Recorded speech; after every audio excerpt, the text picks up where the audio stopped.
Welcome back जी। तो अब हम इनसे बात करेंगे टीचिंग के बारे में, और ये आरजे भी रह चुके हैं तो उस बारे में भी बात करेंगे। आइए, तो मुझे बताएं, आप आरजे रह चुके हैं, अभी भी कर रहे हैं, कैसा एक्सपीरियंस रहा है? देखिए, रेडियो का जो एक्सपीरियंस है ना वो बहुत ज़बरदस्त रहा। एक समझ लें कि एडिक्शन है ना वो, कि आप एडिक्ट हो जाते हैं उसके रेडियो में, क्योंकि रेडियो में एक खामोश लिसनर भी आपको सुन रहा है, एक जो फौरन आपको रिप्लाई कर रहा है सुन रहा है। तो मैंने एक, वैसे तो मैं 2000 से कर रहा था ये, लेकिन वो मैं म्यूज़िक का शो करता था लाइव। हमने म्यूज़िक कीबोर्ड रखा हुआ है, हम शो कर रहे हैं। मैं अजमल शोभी, हमारे बड़े सीनियर ब्रॉडकास्टर हैं, अजमल शोभी हो गए, सलीम गिलानी हो गए, इनके साथ किया करता था ज्वाइंट होके। तो हम फ़ोन पे उनके सिंगर्स के ऑडिशन लेते थे, उनको कीबोर्ड में, फिर हम उनको बुलाते थे जो सिलेक्ट होते थे, फिर उनको गवाते थे, जो प्राइज़ जीतता था उसका हम गाना करते थे। ये तो चल रहा था। लेकिन फिर 2009 में मैंने सोलो शो किया शायरी के ऊपर।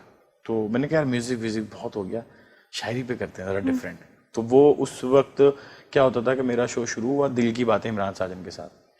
तो उस शो में मुझे याद है कि कम से कम भी 600 मैसेजेस आते थे, 600 मैसेज। 2 घंटे का शो होता था, रात को 12 से 2, और 200-300 कॉल्स आती थी जो मैं रिसीव नहीं करता था, लेकिन वो आ जाता था कॉल। अच्छा, मैं एज ए सेलिब्रिटी कर रहा था तो मुझे अलाउ था कि मैं अपना पर्सनल नंबर अनाउंस करूँ। अच्छा, उस दौर में व्हाट्सएप तो था नहीं, SMS और कॉल होती वो थी। इससे पहले की बात है। हाँ, 99 की बात, 2009 2000। 2009 में नहीं था व्हाट्सएप ना, 11 में आया। तो उस वक्त SMS, मेरे पास 600 SMS आते थे कि, और लोग बड़ा दीवानावार होकर सुनते थे। मैं अभी बताता हूँ वो क्या टेम्परामेंट का शो होता था। तो मेरे जो फील्ड के लोग हैं वो मुझे ना, जब मैं शो करके उतरता था तो वो मुझे रोते हुए फ़ोन करते थे, इमरान तुम सही कह रहे हो यार, ऐसे ही होता है। सही मैं कह रहा हूँ भाई, मैं तो शो कर रहा हूँ, ऐसे ही मजाक कर रहा था, तुम रो नहीं। नहीं नहीं, तुम सही कह रहे हो। फिर इवन कि हमारे जो दूसरे चैनल्स के आरजे हैं, फीमेल आरजे, बड़ी मशहूर आरजे हैं, क्रिसाला, डीजे क्रिसाला, वो भी बड़ी अच्छी वॉइस ओवर्स के साथ करती थी। तो वो मेरा शो सुनती थी और फिर वो मुझसे पूछ के मेरे शो के टॉपिक्स को अपने शो में कॉपी करती थी कि इमरान ये शो, ये टॉपिक मैं भी ले लूँ। उनका चैनल दूसरा था। अच्छा, एक चैनल का आरजे दूसरे चैनल के आरजे के साथ कोई ऑन एयर नहीं कर सकता ना, ये बड़ा उस वक्त स्ट्रिक्ट होता था, अभी तो हो जाता है। लेकिन वो मैंने परमिशन ली थी, उसने मेरे सारे शो की आईडी डीजे क्रिसाला ने बोली थी, आईडीज मेरे शो में चलती थी। अब वो शो किस तरह होता था? वो शो होता था शायरी के ऊपर, और रात के 12 बजे जब शुरू होता था तो वो, उसका टेम्परामेंट कुछ इस तरह होता था। दिल की बातें आप सुन रहे हैं इमरान साजन के साथ, और वो पहला वक्त हम कभी भूल नहीं पाते जब हम उसको देखते हैं कि जिससे हम बहुत प्यार करते हैं, और फिर हमारे सहन में लफ्ज़ों की बरसात होने लगती है। लेकिन क्या हम जिसको प्यार करते हैं वो भी हमें पसंद करता है, वो भी हमें चाहता है? और फिर ये ख्याल जहन में आ जाता है कि आज भी उसकी याद है बाकी, आज भी उसका प्यार, धीमे धीमे चलकर आना, पायल की झनकार, दोनों चीजें मिलकर मुझको दीवाना करती हैं। कुछ तो पागल चांदनी रातें और कुछ उसका दीदार। सुनते रहिए दिल की बातें इमरान साजन के साथ, आप हमें बता रहे हैं कॉल करके। तो अरे वाह, तो ये मैं शो करता था, कितनी जबरदस्त सुनने में लग रही थी भाई साहब। हाँ। तो वो उस वक्त फिर वो गाना कोई उसी तरह का लगा दिया। फिर ये तो मैंने भी बड़ी हैप्पी शायरी बोली, उसी में मैंने सैड बोल दिया कि एक टॉपिक एक दफ़ा मैंने लिया कि प्यार दीवाना होता है या दीवाने इश्क करते हैं, इश्क दीवाना होता है या दीवाने इश्क करते हैं। तो उस पर बड़े बड़े मेरे दोस्त यार थे, कैमरामैन, वो फोन करके वो रो रहे, सही कह रहे इमरान, दीवाना कह रहे अपना प्यार याद आ गया। फिर मैंने टॉपिक में, असल में मैं क्या कहता था, टॉपिक ऐसे लेता था कि जिंदगी में वो पहला खत जो आपने किसी को लिखने की कोशिश की, अब हर बंदे ने कहीं ना कहीं की भी होती है, वो सोचता है पहला खत, हाँ मैंने लिखा था, लाजमी तो फुप्पो खाला को तो लिखा नहीं होगा, वो तो वैसे ही लिखा होगा दीगर अहवाल, लेकिन वो खत, वो पहला सफर जो आपने उसके साथ किया जिसको आप पसंद करते थे। अब हर बंदे ने कोई ना कोई सफर कहीं ना कहीं किसी के साथ किया होता है। वो पहली मुलाकात या वो पहली पार्टी, दावत या कुछ ऐसा खाना जो आपने किसी के साथ बैठ के खाया है और आप सब याद आ गया। खा नहीं रहे होते थे, उस वक्त आप सिर्फ देख रहे होते थे और नजरें चुरा रहे होते थे कि वो तो नहीं देख रहा। तो वो हर बंदे की जिंदगी में ये 4-6 मामलात हुए होते हैं। तो वो हर शख्स समझता है यार ये तो मेरी स्टोरी बता रहा है। तो वो मेरा बड़ा एक्सपीरियंस रहा, बहुत अच्छा मजा आया रेडियो में एक्सीलेंट मजा आया। फिर मैं वो दुबई चला गया, वहाँ मैंने स्टूडियो खोल लिया, शिफ्ट हो गया वहाँ, साल 2 साल रहा, फिर वापस आया, तो वो ब्रेक हो गया सिलसिला। और अब आपको पता है कि रेडियोस को भी नहीं, अब तो अपने चैनल बनाए आप, सोशल मीडिया पे अपने डालने दो, ये तो है। हाँ, फिर मेरा वॉइस ओवर वाला शुरू हो गया, फिर मैं चैनल्स पे वॉइस ओवर्स कर रहा होता हूँ। अब वॉइस इसका टेम्परामेंट होता है ना, क्योंकि मैंने तलत भाई को बहुत रिकॉर्ड किया, तलत हुसैन, उनसे बहुत सीखा कि किस तरह रिकॉर्ड करते हैं। फिर एक दफ़ा शफीकुर रहमान, जिनकी डेथ हो गई, हमारे बहुत अच्छे वॉइस ओवर आर्टिस्ट थे, जो ये करेक्टर भी बहुत करते थे, उनसे भी बहुत सीखा। उनसे वॉइस करवाई, वो आए नहीं, वो सुबह 12 बजे बोलते थे इमरान मैं आ रहा हूँ, सीढ़ियों पे हूँ, तो शाम में 8 बजे आते थे।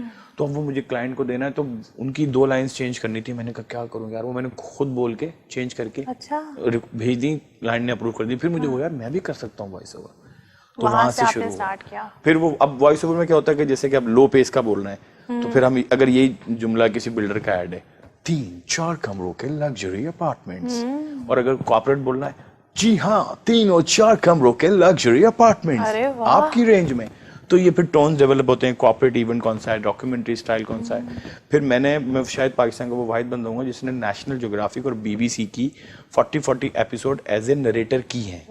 मतलब उनका एक टॉप गियर प्रोग्राम चलता है जिसमें गाड़ियों की डिस्कशंस होती हैं, उसमें जेरी का कैरेक्टर जो मेन नरेटर होता है वो, और चार्ल्स, वो मैंने किए हैं। और नेशनल ज्योग्राफिक की सीरीज की है मैंने, दुनिया की बड़ी बड़ी जेलों के, बुर्ज खलीफा वाला एपिसोड मैंने किया हुआ है, दुनिया का सबसे बड़ा बुर्ज खलीफा, वो वॉइस नरेशन वॉइस ओवर मेरी। और फिर मैंने कैरेक्टर्स किए हैं उसमें ना, उसमें कोई काला आ गया, जेलों की स्टोरी है, तो नरेशन तो मैं कर ही रहा हूँ। अब वो 3 कैरेक्टर बुलाए थे, आए नहीं, टाइम हो रहा है यार, ये काले का यही कर देता हूँ, मैंने काले का भी कर दिया इसका भी ये, हाँ मजबूरी होती है ना इंसान, मैंने कहा आपको मजबूरी आपको सिखा देती है। तो फिर मैंने कहा यार एक्शन भी, फिर मैंने उसमें कैरेक्टर्स भी करना शुरू किए, तो ये वॉइस ओवर्स का सिलसिला शुरू हो गया। जबरदस्त। नहीं भाई माशाल्लाह, हर फन मौला है आप। बस अल्लाह ताला ने। और मुझे बताएं कि मीडिया साइंस भी पढ़ाते हैं आप? जी जी। तो ये कैसे हुआ? जैसे वो बताया आपको कि सिखाना शुरू किया था बचपन में, तो मुझे सिखाने का बहुत शौक है। मैंने हमेशा कोशिश की है कि मैं मतलब कोशिश करें आप किसी को फायदा नहीं पहुंचा सकते तो नुकसान भी ना पहुंचाएं, तो मैं कोशिश करता हूँ फायदा एटलीस्ट पहुंचाऊं, अच्छा मशवरा दूं और कुछ सिखाऊं। जैसे मेरे बहुत सारे स्टूडेंट्स हैं, अभी आपने अदनान का भी किया होगा, बहुत अच्छा गाता है अदनान का भी, हमने पहला गाना किया था तो बहुत अच्छा गाया था, तो मैंने कहा बहुत खूबसूरत आवाज़, हाँ बहुत अच्छा गाता है। अभी भी उसके हम 2-3 प्रोजेक्ट करें, बड़ी अच्छी आवाज़ है। इस तरह उसके साथ मुस्तफ़ा भी होता था, ताहिर होता, बहुत सारे लोगों को किया। तो सिखाने का अमल बड़ा मज़ा आता है मुझे कि जो मैंने सीखा मैं अपना अब मैंने एक सीखा बहुत मुश्किल से एक काम 10 स्टेप करके, अब उसको मैंने अपनी नॉलेज से, अपनी सोच से उस 10 स्टेप को 3 स्टेप में कर लिया। तो अब मैं चाहता हूँ कि यार ये मैं सिखाऊं कि वो बंदे के 7 स्टेप ज़ाया नहीं हो, जो 7 घंटे में काम करने वाला है वो 3 घंटे में करे। तो फिर मैंने पढ़ाना शुरू किया। मैं मतलब 99 से शुरू किया था जब मैं स्कूल लेवल पे पढ़ाता था। अब मैं अल्हम्दुलिल्लाह यूनिवर्सिटी लेवल पे पढ़ाता हूँ। मैंने जिन्ना यूनिवर्सिटी में साउंड पढ़ाया फीमेल लड़कियों को, जो जिन्ना यूनिवर्सिटी फॉर वुमेन है, फिल्म पढ़ाई उनको, फिल्म का साउंड पढ़ाया है। अभी हम ग्रेंच में मैं फैकल्टी में भरूँ, उसमें मैं साउंड डिज़ाइनिंग पढ़ा रहा हूँ। फिर कहीं मैं म्यूज़िक एम्स में म्यूज़िक पढ़ाया है, कहीं पे मीडिया साइंस में किस तरह हम कंटेंट राइटिंग करते हैं। अच्छा, मेरे पास क्लाइंट आ जाए तो उसको ये भी फ़ायदा होता है कि कंटेंट लिखने से लेकर और फाइनल प्रोडक्ट तक ऑडियो, वीडियो, स्टोरी बोर्ड और फिर ऑन एयर होने तक सारी चीज़ें उसको मिल जाती हैं। अच्छा, ये सारे काम मैंने क्यों सीखे? ये इसलिए नहीं सीखे कि सारे काम मैं खुद ही करूँ, नहीं, मैं सारे काम करवाता हूँ लोगों से, लेकिन मैंने इसलिए सीखे कि ये मैं उसको अच्छे तरीके से डिफाइन कर सकूँ। अगर कोई शायर है तो शायर के साथ फिर मैं बैठता हूँ, लिखवाता शायर से ही हूँ मैं, लेकिन मैं उसको अपना ख्याल देता हूँ। फिर वो जो लिखता है मैं उसको पढ़ता हूँ, उसमें थोड़ी सी अमेंडमेंट जो होती है वो चेंज करता हूँ उसकी इजाज़त से, क्योंकि मैं ये सोचता हूँ कि मेरे अंदर ये क्वालिटी बहुत ज़्यादा है कि मैं किसी का काम देखूँ और उसको थोड़ा सा संवार दूँ, अच्छा कर दूँ। तो शायर से करवा, तो फिर मैंने फोटोग्राफी, वीडियोग्राफी, सिनेमाटोग्राफी के डिप्लोमास किए। हमारी बहुत बड़ी वो हैं इदारे हैं, इंस्टीट्यूट, वहाँ से, कि मैं सीख के कैमरामैन को बता सकूँ कि यार अपर्चर क्या रखना है, एक्सपोजर क्या रखना है, कलर स्कीम क्या रखनी है, शटर स्पीड क्या रखनी है, मुझे पता हो। नहीं पता होगा तो फिर वो मैं उसको समझा नहीं पाऊंगा और वो कुछ भी कर दे। बाद में कैमरामैन तो शूट करके चले जाता है, एडिट पे हम बैठते हैं, फिर एडिट सीखा ताकि जो हमने कैमरामैन से कराया एडिटर को मैं समझा सकूं कि यार इस तरह जोड़ दो, इस तरह एडिट कर दो। तो काम करवाने के लिए सीखा, और जब मैं फंस जाता हूँ, कोई प्रॉब्लम होती है, कोई अवेलेबल नहीं होता या कोई मसला होता, फिर मैं खुद मतलब रुकना नहीं है अल्हम्दुलिल्लाह। कोई भी मतलब बाउंड्री आ जाए, कोई प्रॉब्लम आ जाए तो उसको ट्रबल शूटिंग खत्म करके आप आगे बढ़ जाए। आपकी सोच अच्छी है कि खुद को भी आना चाहिए आपको, भले आप सबसे करवाएं, सबको साथ लेके चले, तो वो ये तदरीसी अमल भी जारी रहता है। तो इसमें मैं media science, sound designing, music और कंटेंट राइटिंग और फिल्म और ये सारा कुछ सिखा रहा होता हूँ। अच्छा, मुझे ये बताइए कि इंटरनेशनल और हमारे यहाँ क्या डिफरेंस लगता है आपको? देखिए इंटरनेशनल और हमारे यहाँ पहले जब हम किसी से पूछते थे ना तो लोग कहते थे यार पाकिस्तानी होते हैं यार, बहुत अच्छा काम करते हैं, लेकिन वो आहिस्ता आहिस्ता से हम बैक होते गए। अगर आप पूछे ना तो अब वो लोग क्या बोलते हैं, यार पाकिस्तानी बहुत खराब काम करते हैं, तो बहुत शर्मिंदगी होती है और कि ये क्यों बोल रहा है पाकिस्तानी। क्योंकि मेरी ये कोशिश होती है अगर मेरा कोई इंटरनेशनल क्लाइंट है, बहुत सारे मेरे इंटरनेशनल क्लाइंट हैं। इंग्लैंड में मैंने लैला जी का एल्बम किया, अमेरिका में, कोरिया में, इधर बहुत हैं। तो मैं कोशिश करता हूँ कि हमारे यहाँ नॉर्मली क्या करते हैं लोग, एक तो पैसे भी लेते हैं, काम टाइम पे करके नहीं देते, डिलेज होते हैं, एक्सक्यूजेस बहुत होते हैं, और जो प्रॉमिस करते हैं वो कभी होता नहीं। उससे अगर 100 का प्रॉमिस किया है तो 70-60 होता है, प्रॉब्लम्स आती रहती हैं।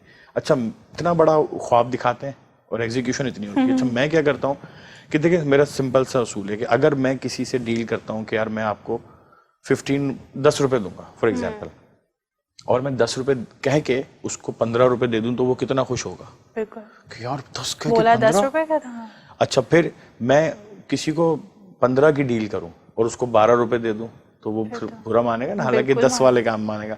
इसी तरह नेक्स्ट टाइम वो काम भी वैसे ही करके देगा। हाँ, फिर मैं क्या करूं, ताजमहल की दिखाऊं, यार ये बनाऊंगा मैं और बना दूं बंगला, तो वो बंगला बुरा लगेगा ताजमहल। लेकिन अगर मैं घर का आपको बताऊं कि यार ये प्लान है और घर का कह के बंगले की एग्जीक्यूशन दे दूं तो बहुत खुश होंगे। तो वाह वाह हो जाएगी कि यार है वही बंगला, लेकिन शुरू में इतना बड़ा दे के इतना देंगे तो नहीं, इतना दे के इतना बड़ा देंगे तो खुश है। तो मैं कोशिश करता हूँ कि यार जो डील करते वक्त थोड़ा सा मैं मतलब सख्त होता हूँ कि नहीं इस तरह डील हो जाती है, तो फिर मैं उससे ज्यादा ही करके देता हूँ, क्योंकि मेरे साथ साथ मेरे मुल्क का नाम जुड़ा हुआ है, वो कभी भी खराब ना हो। आप चाहते हैं कि पाकिस्तानियों को ऐसा ना बोला जाए, और कहा नहीं भाई बहुत टैलेंटेड लोग हैं और बहुत काम। तो फिर मुझसे मिलने के बाद लोग बोलते हैं यार अभी भी हैं पाकिस्तान सही है यार, वो कुछ लोग हो जाते हैं कभी कभी। मैंने कहा वो तो हर जगह है ना। अब बाहर के मुल्कों में भी कुछ लोग टाइम पे करते होंगे, कुछ नहीं करते होंगे, तो अपने अंदर ही बात है ये कि आपने क्या करना है। बिल्कुल सही कह रही है। अच्छा चलें, ये तो हमने बहुत सारी बातें की हैं, मुझे आप अपनी पर्सनल लाइफ से तो कुछ बताइए। हाँ बिल्कुल, बहुत कुछ पर्सनल। आपका बचपन कैसा गुजरा? शरीर थे, मासूम थे, कैसे सिर्फ पढ़ाकू, बस पढ़ाकू थे। पढ़ाई।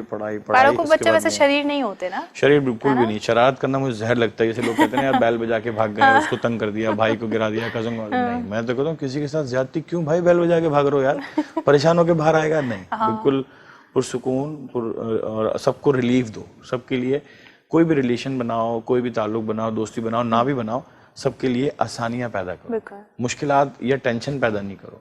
बस उस लाइट की तरह बन जाओ जो रास्ता बता नहीं सकती लेकिन रास्ता दिखा तो सकती है। जबरदस्त। लव मैरिज हुई, अरेंज मैरिज हुई? अरेंज हुई। हाँ, मेरी माँ अम्मी ने कहा बच्चा बड़ा हो गया है उस दौर में आपको पता चल जाते हैं, 1-2 अंडरस्टैंडिंग्स हो जाती हैं, तो हो गई थी। तो अम्मी ने कहा भाई ये तो फिर मसला खराब ना हो जाए, तो मैंने एक लड़की ढूंढी खानदान में, और उससे लड़की एक को शादी से पहले एक दफ़ा देखा था मैंने, उसके बाद निकाह हुआ, उसके बाद हमारी शादी हुई। अल्हम्दुलिल्लाह आज मेरी शादी को 22-23 साल हो गए माशाल्लाह। और मेरी बड़ी बेटी जो है वो डॉक्टरी पढ़ रही है डाउ मेडिकल कॉलेज में। उसके बाद दूसरी बेटी वो PF कीट कॉलेज से CA में कर रही है मास्टर्स माशाल्लाह। और जो मेरे 2 बेटे हैं वो अभी इंटर में, उनको पाकिस्तान PTV ने यंगेस्ट एनिमेटर ऑफ पाकिस्तान का अवार्ड दिया है। वो एनिमेटर हैं बहुत अच्छे, after effects, Photoshop, Vegas, dubbing, recording, animations, edit सब कुछ बहुत सब आपसे गए, वो सब मैंने सिखाया उनको प्रॉपर। इवन अब वो शूट वूट गिम्बल विम्बल ये वो सारा कुछ खुद करते हैं, मैं सिर्फ एग्जीक्यूट करता हूँ। हाँ क्या शूट किया, एडिट किया, दिखाओ, ओके अभी ये करते हैं। अच्छा, बच्चों को छूट दी हुई है जो वो करना चाहे लाइफ में? हाँ, उनको मैंने जैसे मैंने कभी आपने कहा कि नहीं तुमने डॉक्टरी करनी है, तुमने इंजीनियरिंग ही करनी है। उसको डॉक्टर, मैं नहीं चाहता था वो डॉक्टर बने, बहुत मेहनत है, लेकिन उसने कहा मुझे करनी है, तो मैंने कहा कर लो बेटा। उसने कहा मुझे CA में करना है। बच्चों को मैंने कभी भी आप उन पे अपनी मर्जी मुसल्लत कोशिश ज्यादा नहीं थोपे, जो वैसे जो जनरल रूल्स हैं वो सिखाएं। झूठ नहीं बोलो, फला नहीं करो, धोखा नहीं दो और गलत काम नहीं करो। अब जैसे फॉर एग्जांपल नमाज पढ़ने का है, तो मैंने अपने बच्चों को कभी नहीं कहा कि तुम नमाज पढ़ो, मैंने उनको नमाज पढ़ के दिखाई। बचपन से अल्हम्दुलिल्लाह मैं पढ़ रहा हूँ 10 साल से, तो वो देखते हैं सुबह पापा सुबह भी उठ रहे हैं, फजर में उठ रहे हैं, ज़ोहर में नमाज पढ़ रहे हैं। फिर उनको मैंने समझाया कि भाई क्यों पढ़ रहा हूँ मैंने कहा अल्लाह ताला ने इतनी नेमतें दी हैं जिनका हम गिन नहीं सकते, तो शुक्र करना दूर की बात है। अगर आपको अभी कोई फला इतने पैसे देके काम करे, आप सब काम कर लोगे। उनके कॉन्सेप्ट क्लियर किया, उनके जहन में आ गया। मुझे कभी कहने की जरूरत नहीं पड़ी। मैं अल्हम्दुलिल्लाह मेरी वाइफ, बच्चे, अजान होती है, कहीं पे भी होते हैं, कहीं जाते हैं, उनको आदत डाल दी कि नमाज के लिए कोई प्रॉब्लम नहीं है। वो किसी रिलेटिव के घर भी जाते हैं, अजान हुई, नमाज पढ़ी, वो कंटिन्यू सारी नमाज। बाकी सारे काम भी तो हम कर रहे होते हैं, नमाज के टाइम पे हम कहते हैं अभी ये कर लें, अभी तो हम बिजी हैं, अब नमाज बाद में पढ़ेंगे। काम से मत बोलो कि मुझे नमाज से मत बोलो, मुझे काम करना है, काम से बोलो कि मुझे नमाज पढ़नी है। जबरदस्त। और ऐसे ही आप कामयाब भी होते हैं जिंदगी में। बिल्कुल, अल्हम्दुलिल्लाह, ताला की बड़ी बरकत और रहमत है आपके साथ। बहुत मज़े की बातें हुई म्यूज़िक के बारे में, मैंने आपसे बहुत कुछ जाना है आज, क्योंकि आज आप हमारे पहले ही गेस्ट थे जो म्यूज़िक के बारे में जिन्होंने हमें बताया है। तो माशाल्लाह बहुत ज़बरदस्त मज़ा आया, मुझे भी कुछ जानकारी मिली।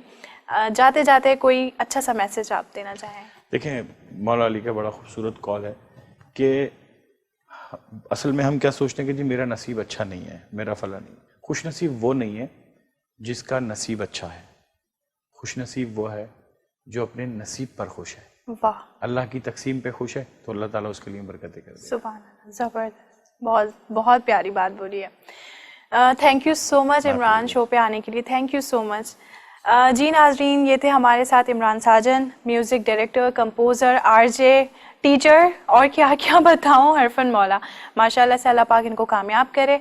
जी इसी तरह नेक्स्ट वीक हमारे साथ एक नए गेस्ट मौजूद होंगे, तो उनसे भी हम बातें इसी तरह की करेंगे। आप रहिए हमारे साथ, अपना ख्याल रखिएगा, नेक्स्ट वीक ज़रूर हमारा शो देखिएगा। अल्लाह हाफ़िज़।